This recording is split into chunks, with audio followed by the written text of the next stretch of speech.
So my mother met my father when she was a runaway. She was dancing in a gentleman's club, and my father came in. My father has hazel eyes, and she kind of saw that in the black light and thought she was looking at a demon. Baby, she had no idea how prophetic she would be. So it's just a constant fight or whatever. It got so bad that my mother was like, she wanted to get rid of my sister. So she called the Department of Social Services to get back involved with my sister because my sister was causing quite the issue. And that turned out to me saying, I recognize there's something wrong here. You taking her, you taking me too. Really? Yeah. So you volunteered to go back into the system? Yes. And how long were you guys there? I was in foster care until I was 18 years old when I emancipated myself.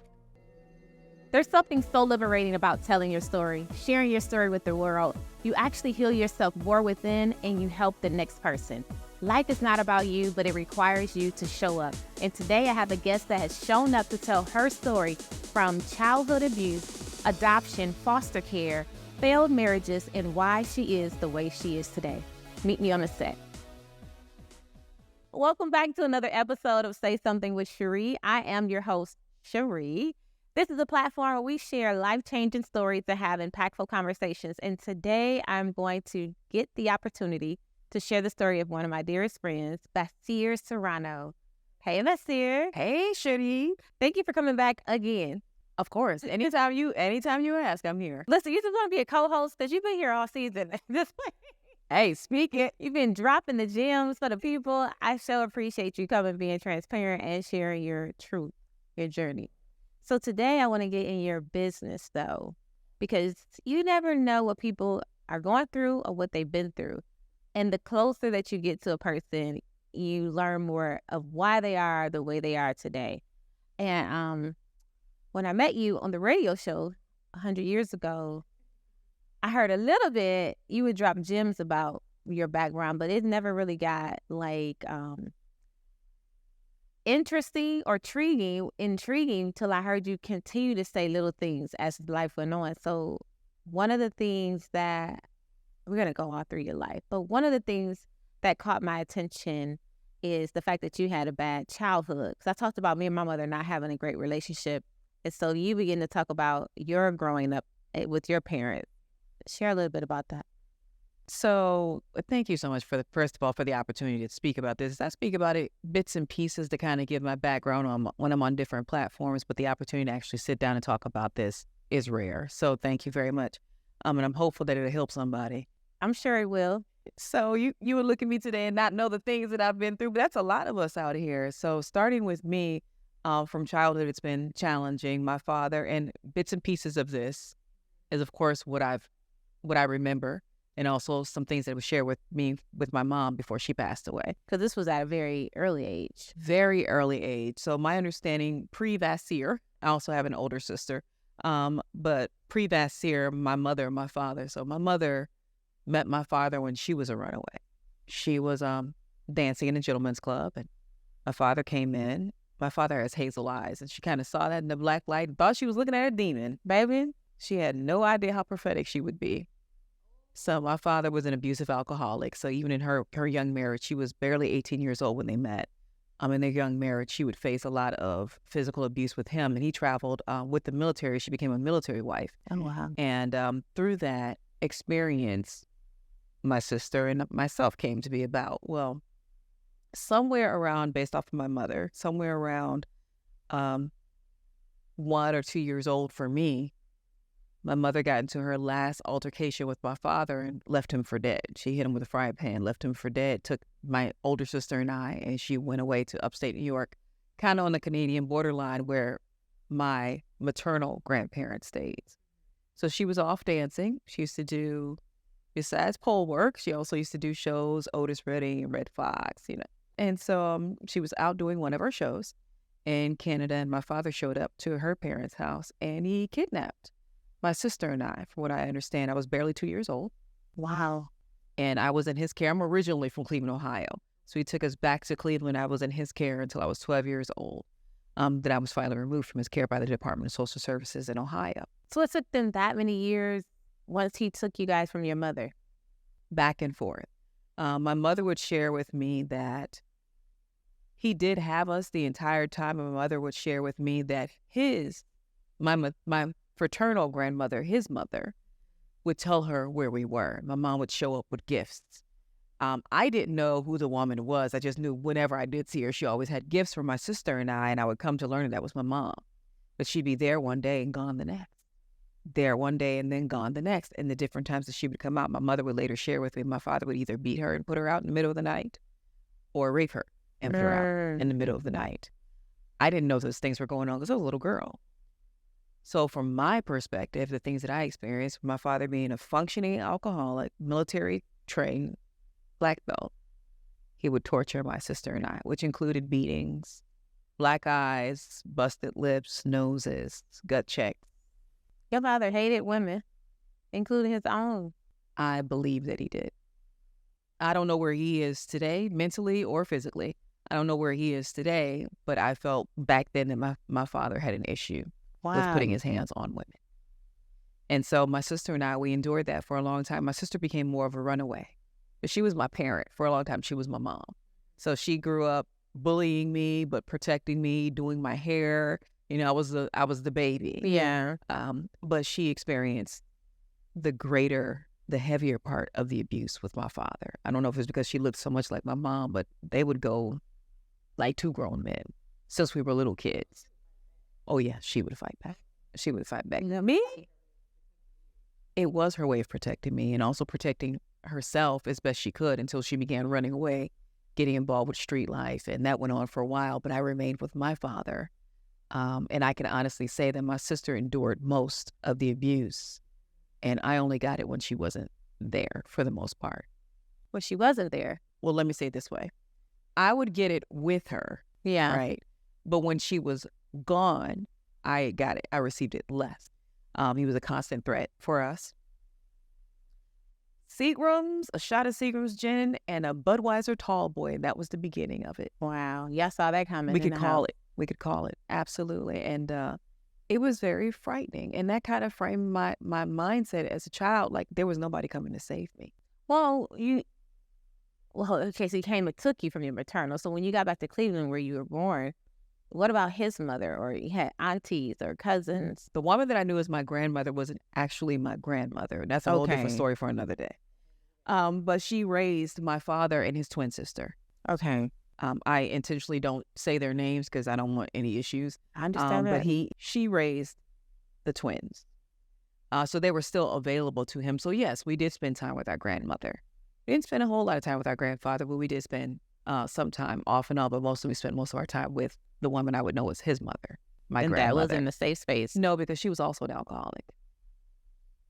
As an adult, the little things we would go to my grandmother's house and we had the greatest drink before we went to bed. It was this nice, minty, creamy drink. I would later come to find out my grandmother was giving us creme de menthe at a young age to put us to sleep. And who's to say that didn't contribute to my sister's alcoholism? So your sister, she ended up being an alcoholic? My sister ended up being a lot of things. Jeez, because when your mom came and got you at 12, she got both of you? You were 12.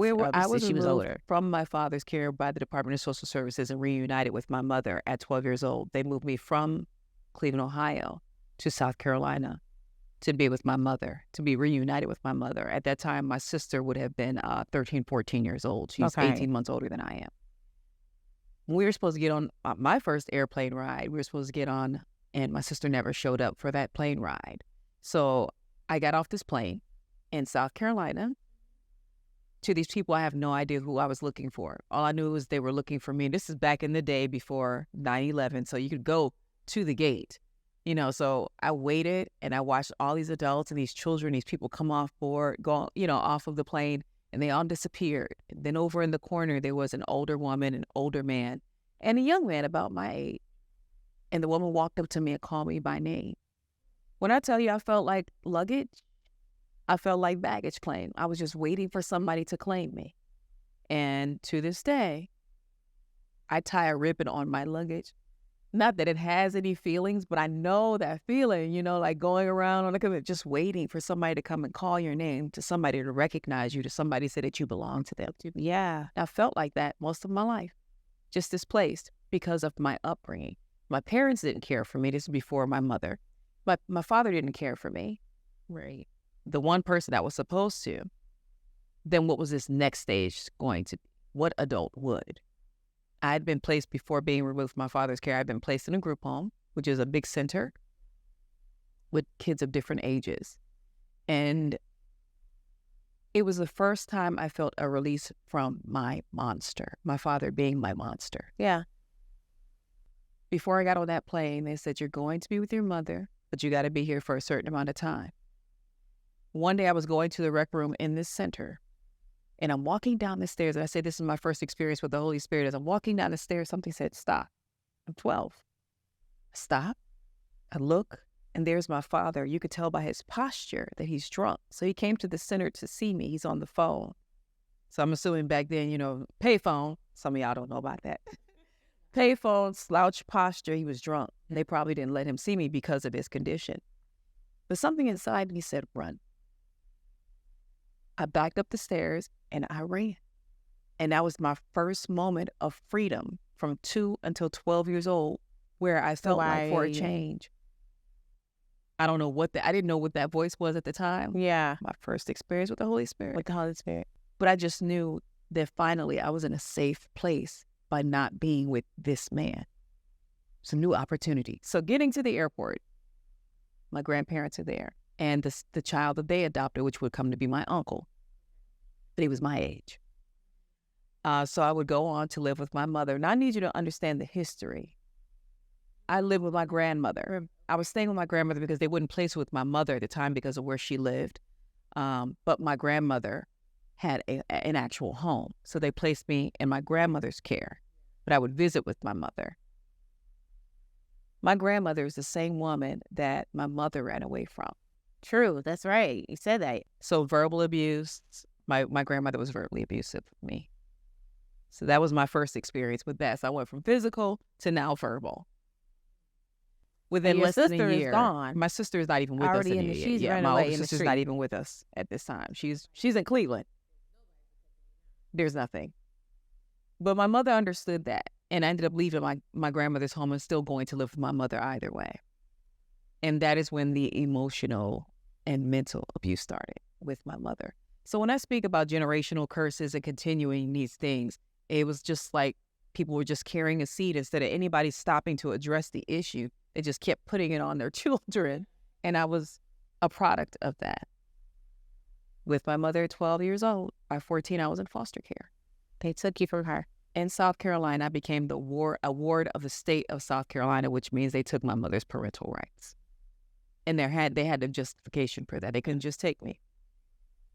My sister did end up joining us in South Carolina before being removed from my mother's care. Did your mom physically abuse you also? Verbal. Just the verbal. Verbal abuse.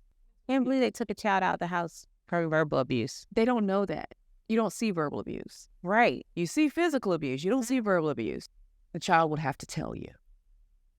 And that day did eventually come. When my sister finally joined us in South Carolina before I was moved into foster care, she was actually the catalyst to me going to foster care. She was wild. She was 14, 44 Ds.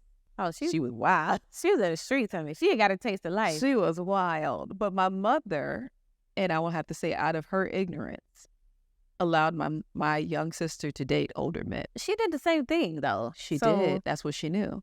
But then she would also, of course, as a child at 14 years old, smoking weed was doing drugs. Yeah. She would buy my sister. They would smoke weed together. Okay. So I'm seeing this as a kid, and I'm looking at this. This lady yells at me and cusses me out. Not that this old is going sister. on. And so that ended up being an issue with us, which led to confrontation with my sister and I. Now that was physical. You and your sister. Yes. Because at 14, I was no longer the little girl that she was raising. If I'm 14, she's 16. Yeah.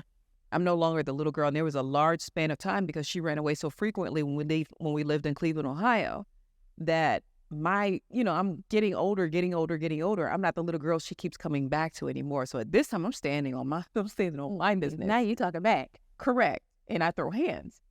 So it's just a constant fight or whatever. It got so bad that my mother was like, she wanted to get rid of my sister. So she called the Department of Social Services to get back involved with my sister because my sister was causing quite the issue. And that turned out to me saying, I recognize there's something wrong here. You taking her, you taking me too. Really? Yeah. So you volunteered to go back into the system? Yes. And how long were you guys there? I was in foster care until I was 18 years old when I emancipated myself. So at 18 years of age, when I found out that my mother had become ill, I emancipated myself from the state of South Carolina so that I could move to be with my mother to help take care of my younger sister. Wow. So you went through all of that just to go back to the trauma. Correct. With hopes of saving the baby sister. Correct. How'd that work out for you? The relationship between my mother and I became even more strained because now I'm 18. There's not a whole lot of rearing you can do at 18 years old. By that time, I had been exposed to different things. My foster care, my final foster care, was a woman. She was a caterer to the upper echelon of Charleston, South Carolina. So I got a chance to babysit in mansions, blonde hair, blue-eyed kids, these big windows with no curtains, all the fruit roll-ups a kid could have. You know, I got a chance to see things differently and exposed to a different way of life. And at that point, I made a decision. So when I say exposure makes a difference in the person's mindset and a person's life, if they're exposed to something different than what they're being shown, it can change. I changed. So what happened to the little sister?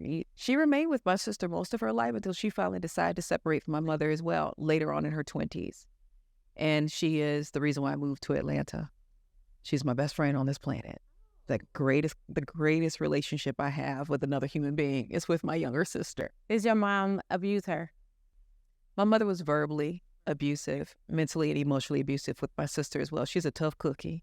My sister's a tough cookie, absolutely. But we have a point of relation now, right? My mother was the reason why she and I did not have a relationship for many, many, many years, because that was the strongest thing my mother had to hold on to was her youngest child, the only child that she had raised. Yeah. She was separated from her family. She didn't get along too well with her family. So this was the one constant thing in my mother's life since her childhood. She didn't want anything interfering with that, so she would cause dissension between the two of us. You've been married how many times? 3. 3 times. The first marriage failed because this man was college educated. His mother was college educated. His father was a hard laborer. They'd been married for 20 plus years. His only other sibling was 20 years younger than he was. And so they had this family. I had never experienced the family environment before. Like, outside of watching The Cosby Show, I'd never seen a real family dynamic before. So this was all new to me. So when this man, as my husband, tried to help me spiritually, tried to help me emotionally, I didn't have any of these things to give. So you rebuttal?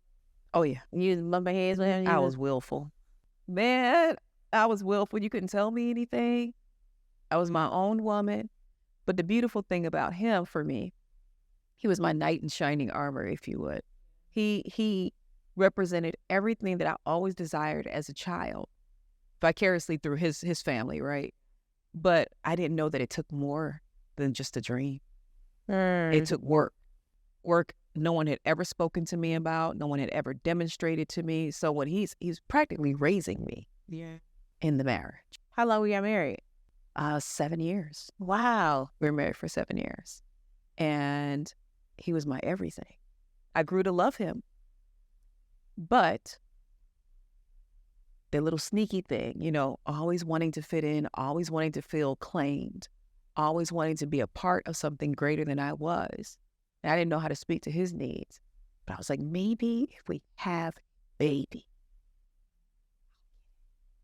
Okay. We had issues conceiving. Okay. So much so that there was something that he needed to do as well. And when it didn't happen, that first year, I was hurt. By the second year, I fell into depression.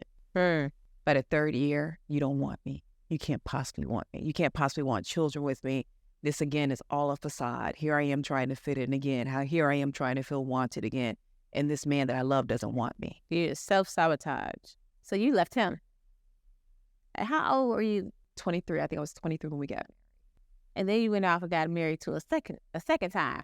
I moved to Orlando, Florida when I left that marriage. You believe in moving, don't you? I have no issues with getting up and going. I don't. I'm a little more reserved now.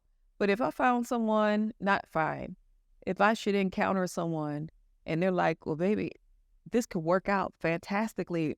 We meet all each other's markers, but I live in Washington, D.C. Yeah. I'm moving to Washington. If it's Hawaii, I'm moving to Hawaii. Okay. Like, I don't know why people don't understand this about me. No, that we get it today. Well, yes. So I moved to Orlando, Florida in my 30s and, finally got divorced. And I was single for a very, very long time, probably about 10 years. Okay. My second husband, again, difficult time dating. He was of a different culture, Puerto Rican. And for the first time in my life, between the time that I'd met him and the time that I moved to Orlando, I found my spiritual self. So I began going to church, learning more about God, understanding the Holy Spirit a lot differently, recognizing things about myself. What is my purpose? What do I desire to do? How am I a vessel for God? Those things became very, very evident to me. And so my pursuit now in life is still different. Of course, acceptance is still there. I still need that.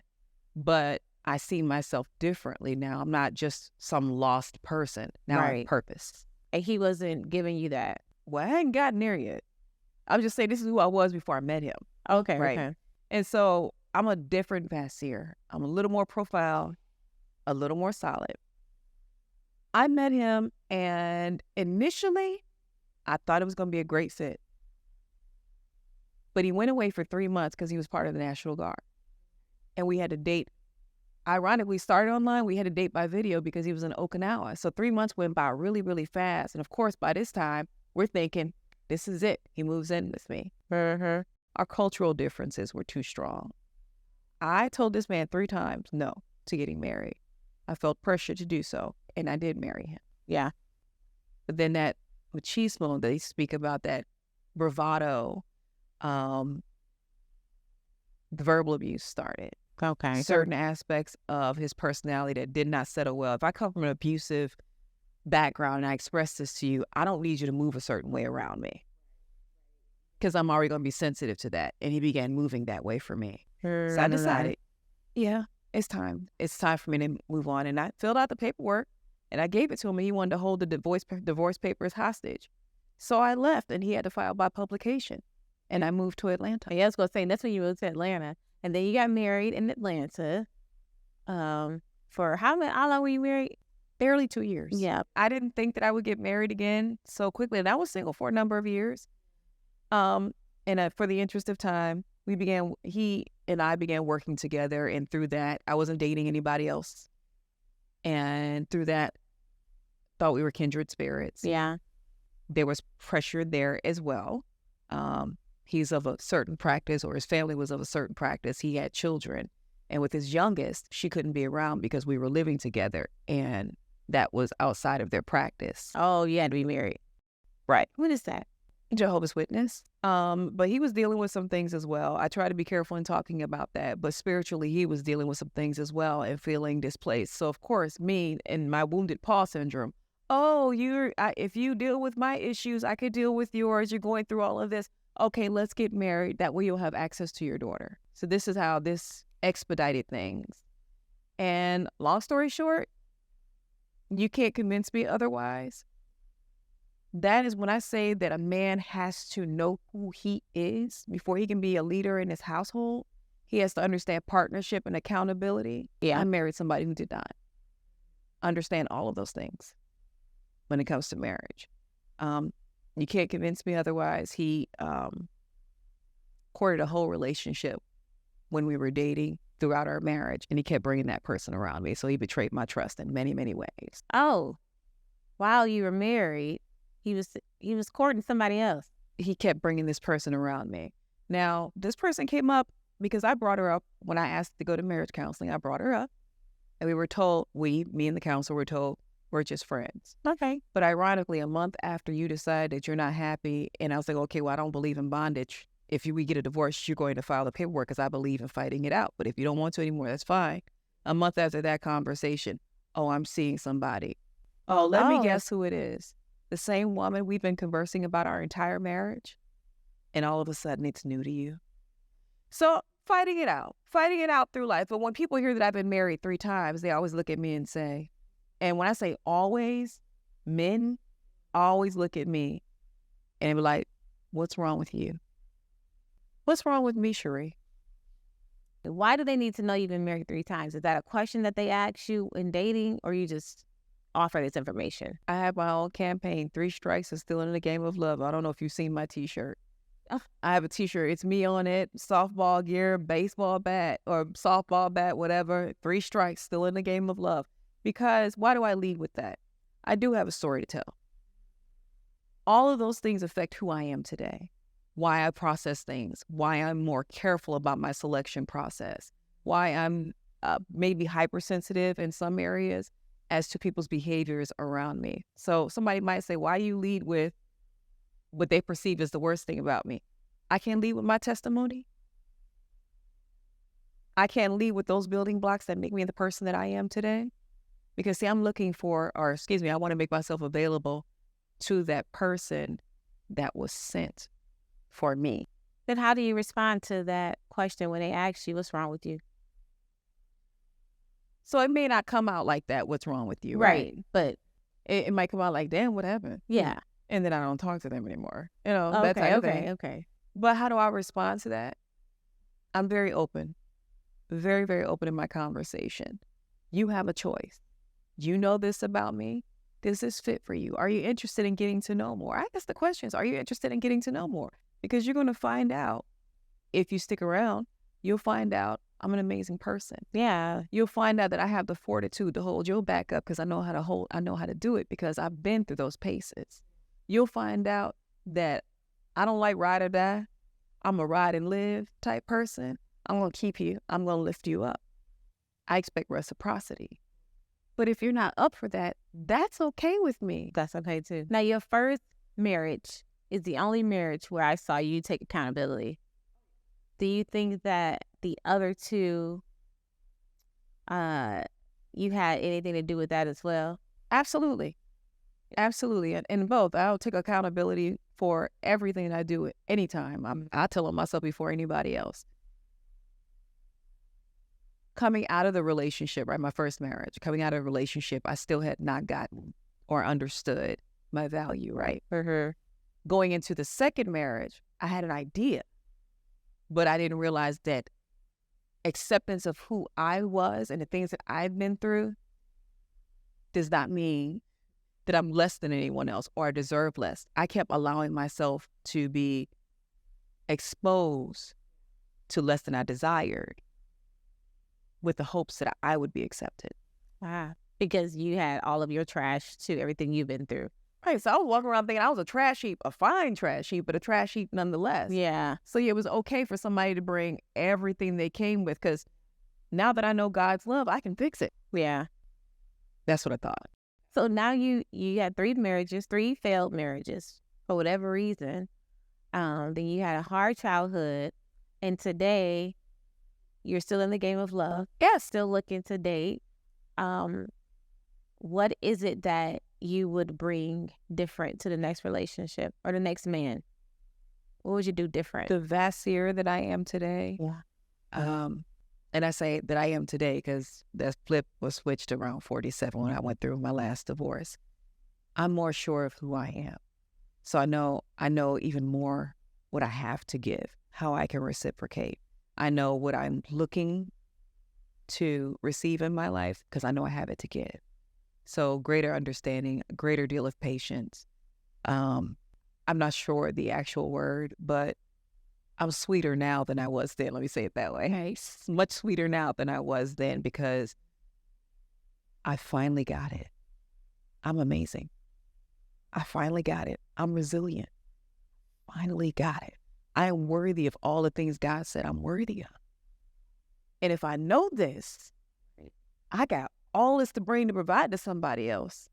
But in addition to that, I'm a healer. I was going to ask you, do you feel like you healed from all of the trauma that you went through?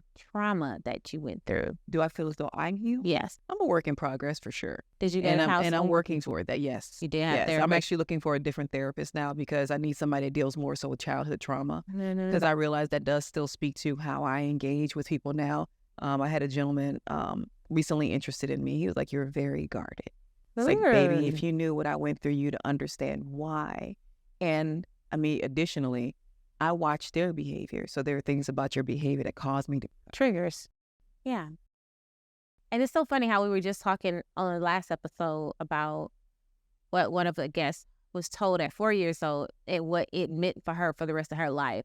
And so hearing now your childhood trauma has been an effect. There has been an effect throughout the rest of your, up until today. It has been a part of your decision making, both good and bad decisions. So today you sit here and you're an amazing person and friend. Now that's how you look to go into this husband that God sends you. How do you handle friendships? Friendships, I'm the same way. I'm a very nurturing person, and I'm very careful about who I call a friend. I have associates. I have acquaintances. Are you as guarded when it comes to friendships? I am. As you should be. I am. Because I realize that I'm a vessel, right? Yeah. And whatever I allow in me, I'm going to put out.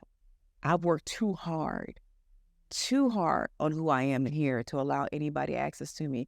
And I give people grace. It's like the first time I watch, I'll see how you handle me. That's really important. I'll see how you handle me. Even if we have a point of disagreement, my friends are the people that can put me in order. They know I'm going to go wall to wall for them. They know that. And I know the same thing about them for the people that I call my friends. And it's so beautiful. So yeah, I'm really careful with my friendships. But when it comes to women specifically, I try to be a sister to all women if they're willing to receive me. But only certain people are allowed to my house. Oh, I had a friend like that. She was the same way. Her friends weren't allowed over her house. That I don't know. It's her safe place is what she said. That's how. And I said, you know what? Now that you say that, I realized you've never invited me over to your house. And she was like, that's just how I am. A lot of my friends never been to my house. In full transparency, I've come to learn too that the one of the reasons why I became that way is because of depression. So there are days you don't want to get up. You don't want to be bothered with nobody. You just want to be under the covers. There are some days you're dark, and then some days you are over the moon. Yeah. And it's not bipolar. It's just depression, And so sometimes you don't want people to just pop up at your house. But your house might not be in order. And when I say house, I'm not even talking about your physical domicile. I'm talking about your house might not be in order, and you're not open to, and you want to guard the people you love. You want to share with them that what you're going through if you're able to do that, but you also want to guard them from that spirit sometimes. Sometimes I'm not even going to have that conversation, with certain people. And then there are other people I will. This is how I'm feeling today, girl. I'm struggling. I need to, I need the encouragement. I need to, pull me up, pull me out. Because I know there are people I can turn to for that. For sure. And then I don't sit around and gossip. So there's somebody else out there like you. I need you to talk to them, encourage them from a place of somebody who's used to being alone, been through a lot of things, but don't want to be alone. So in 30 seconds, encourage that person. And this is your camera here. Here's my word of encouragement. You are not what you've been through. And I know that sounds cliche, but it's true.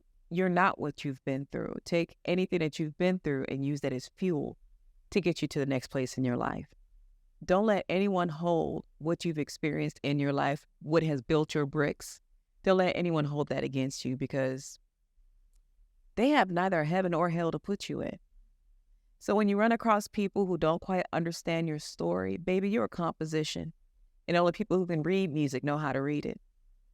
You are a sonnet. You are beautiful. You are the song that God is writing. There's something special about you that's going to make a difference in somebody else's life. Get to know that side of you. All right. Well, thank you so much, Vassier. Y'all be sure to follow Vassier and all the things she has going on. And we hope to see you back again. We do need a part two. We need a part two. Yeah. Break it down. Until the next time, I encourage you to say something.